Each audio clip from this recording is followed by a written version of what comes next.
Pakistan bar council की जानिब से ऑडियो लीक पर चीफ से तहकीकात का मुतालबा। मारूफ कानूनदान एतजाज एहसन ने बार काउंसिल को आड़े हाथों ले लिया।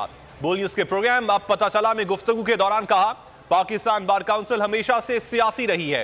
पाकिस्तान बार ने 90 दिन में इलेक्शन पर तो कोई बयान नहीं दिया। इमरान पे एक मिसाल के तौर पे टिरियन वाइट का है। अब मैं समझता हूं कि वो ऐसा इल्जाम है जो पाकिस्तान में अदालत को थ्रो आउट करना चाहिए, उसको बाहर फेंकना चाहिए ऑन ग्राउंड के ये एंटी सोशल है।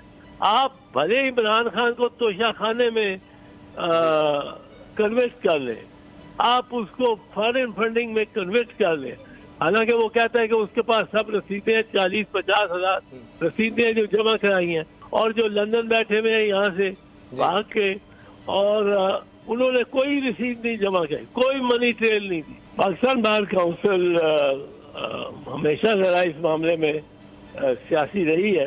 अब पाकिस्तान बार काउंसिल के मैं इस मामले पे मुझे नहीं बयान आया वो 90 दिन वाली इलेक्शन का, उस पर उन्होंने कोई